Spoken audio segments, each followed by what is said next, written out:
ఒకప్పుడు అంటే మన హీరోయిన్లు ఒక ఇండస్ట్రీలోనే గిరగీసుకొని కూర్చునేవారు. కానీ ఇప్పుడు టాలీవుడ్ స్థాయి పెరిగింది.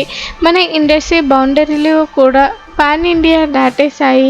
దీంతోనే చాలామంది నటీమణులు ఒక ఇండస్ట్రీలోనే కాకుండా 2 పడవలపైన ప్రయాణం చేస్తూ చేతి నిండా సినిమాలతో తెగ బిజీ అయిపోతున్నారు.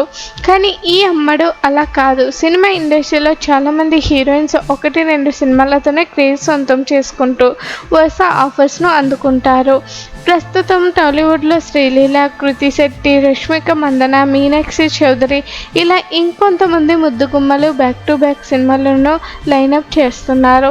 అంతేకాదు పాన్ ఇండియా సినిమాల్లోనూ నటిస్తూ తమ సత్తా చాటుకుంటున్నారు. కానీ కొంతమంది మాత్రం హిట్స్ కోసం ఇంకా ఎదురు చూస్తున్నారు. అందం, అభినయం ఉన్నా కూడా అవకాశాల కోసం ఆశగా ఎదురు చూస్తున్నారు. ఒక హిట్ పెడితే తిరిగి ఫామ్లోకి రావడానికి ఎదురు చూస్తున్న భామల్లో ఈ చిన్నది ఒకరు.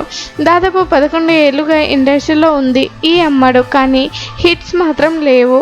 ఒక్కటంటే ఒకే ఒక్క సినిమా హిట్ అయింది. ఆమె ఎవరంటే సినిమా ఇండస్ట్రీలో రాణించాలంటే టాలెంట్, అందం మాత్రమే కాదు అదృష్టం కూడా ఉండాలి.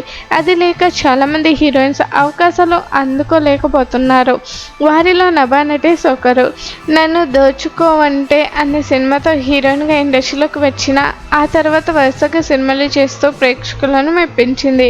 డైనమిక్ డైరెక్టర్ పూరి జగన్నాథం దర్శకత్వంలో వచ్చిన ఇస్మార్ట్ శంకర్ సినిమాతో సూపర్ హిట్ అందుకుంది నభా నటేష్.